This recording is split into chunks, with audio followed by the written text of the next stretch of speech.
Welcome to Day with Borneo. Halo semua, kami dari kelompok 13 Borneo akan melakukan museum visit ke Banteng Heritage. Sekarang kita udah disampai nih ya di deket daerah museumnya. Nah, kita harus masuk dulu nih lewat kampung sejarah Kali Pasir. Nah, ini kita masuk terus aja, jalan terus dan ikutin jalan aja, dan akhirnya kita bakalan ketemu nih sama kelenteng di sini. Nah, kalau udah ada kelenteng ini, kalian tinggal belok kiri aja dan kalian bakalan ketemu pasar. Nah, museum ini ada di antara pasar-pasar ini. Nah, ini dia museumnya. Museum Banteng Heritage. Nah, di dalam ini ada banyak banget hiasan-hiasan dan juga piagam maupun barongsai dan juga lukisan-lukisan lainnya. Nah, ini dia juga ada nih peraturan untuk di Museum Heritage ini. Nah, setiap kalian berkunjung ke tempat umum, kalian harus wajib banget pastiin untuk membaca ketentuan-ketentuannya ya guys. Untuk harga tiketnya sendiri, kita di hari Sabtu dapat harga tiket 30.000 per orang. Dan kalian bakalan dapat stiker kayak gini nih. Jadi kita udah sampai nih di museum sekarang. Cuman kebetulan banget kita nggak boleh video yang dalamnya. Jadi kita bakalan kasih lihat kalian bagian luarnya aja ya. Nah, sekarang kita udah selesai nih museum visitnya dan bakal jelasin ke kalian. Sebelumnya di museum ini tidak diizinkan untuk berfoto. Karena dulu pada saat diizinkan untuk berfoto, ada beberapa barang pecah, kemudian para turis tidak fokus dengan belajar sejarah dan juga para turis terpencar dari tour guide-nya. Oleh karena itu, tidak diizinkan untuk berfoto di dalam museum. Nah, jadi Museum Banteng Heritage ini diresmikan tanggal 11 November 2011. Berarti dia udah beroperasi kurang lebih 10 tahun ya. Nah, bangunan ini awalnya itu adalah rumah komunitas atau bisa disebut tempat organisasi ya pada abad ke-17. Nah, bentuknya ini melebar ke samping, dia terdapat 3 bagian yaitu sayap kanan, tengah, dan juga sayap kiri. Nah, pada abad ke-19, rumah ini itu dimiliki pribadi oleh Margaloa. Nah, Margaloa ini memiliki 3 anak, jadi satu anak mendapatkan satu bagian rumah dan rumah tersebut dipisah dengan beberapa sekat.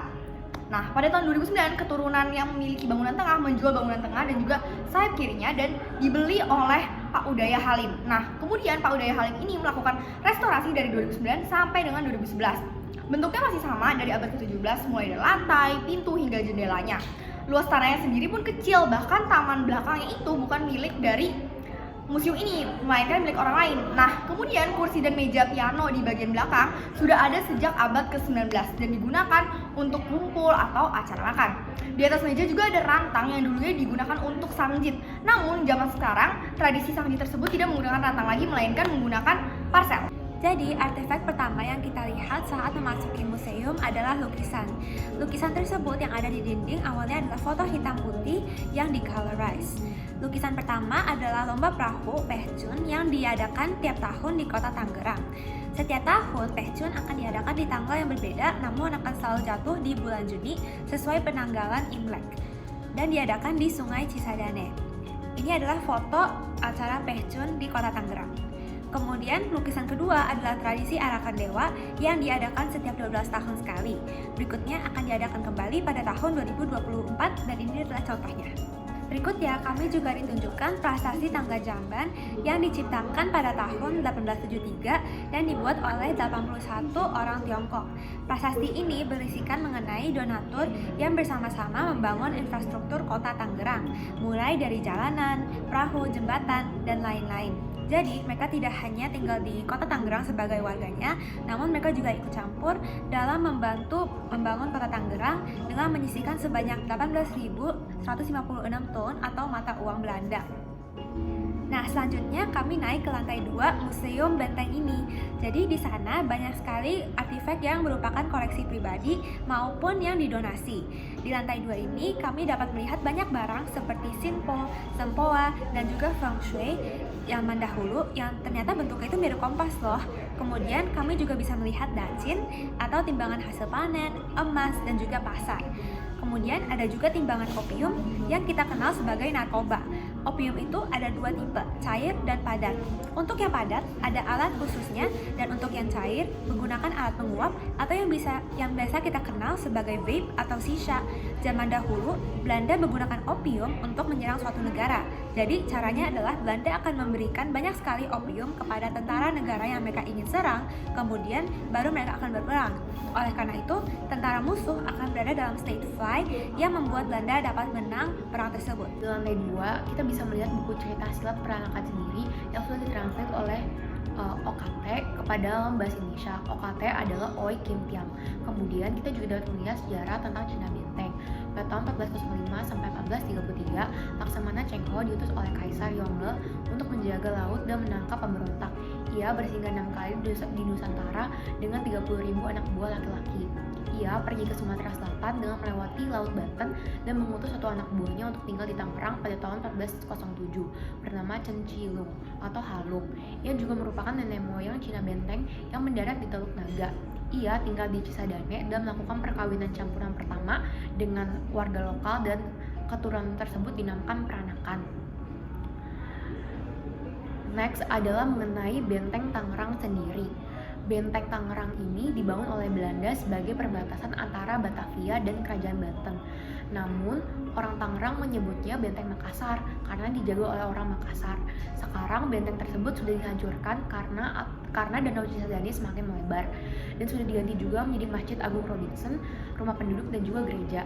Di sana kita juga melihat sepatu kecil yang digunakan perempuan Tiongkok yang memiliki keturunan bangsawan pada zaman dahulu. Sepatu tersebut hanya berukuran 3 inch atau 7,5 cm karena orang zaman dahulu percaya bahwa semakin kecil kakinya seorang perempuan maka akan menjadi semakin cantik, tidak akan berlari dari perjodohan, dan tidak belajar kungfu. Pada saat mereka kecil, 4 jari mereka dipatahkan dan diikat seperti sayur asin dan akan dilepas pada saat perempuan tersebut mau menikah. Tapi tradisi ini sudah dihapus sejak tahun 1911 karena reformasi yang ada di Cina. Next, kita juga mengenal tentang batik peranakan nih. Di sini ada batik peranakan Jawa yang disebut juga dengan lasem.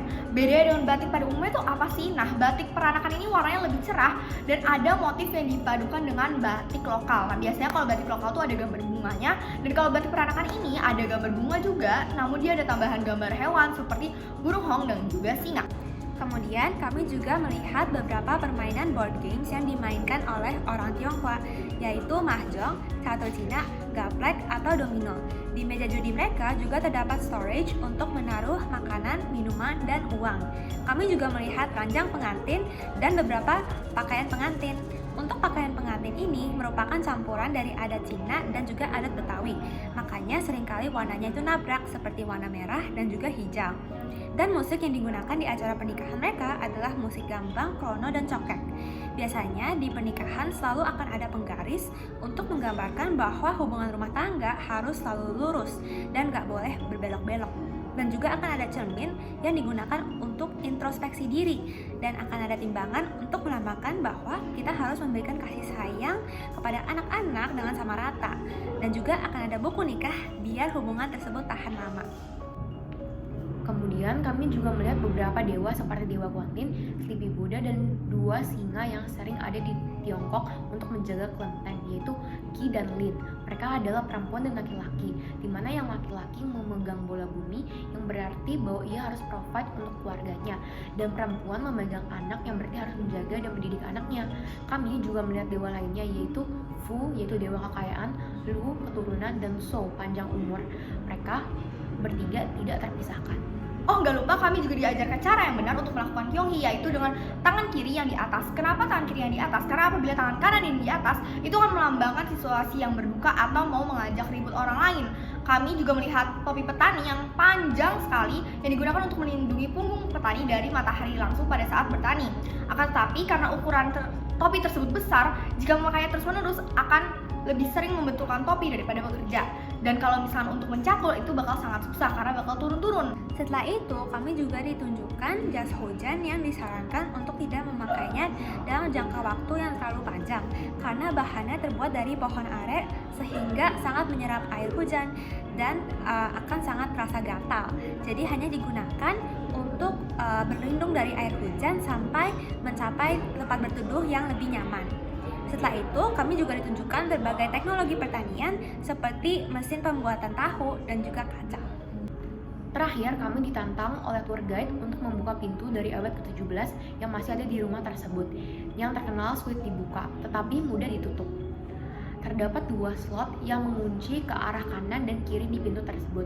Meskipun kami dapat membuka slot bagian bawah dengan mudah, membuka slot bagian atas sangat sulit, karena ternyata harus memencet tombol rahasia sembari menggeser slotnya.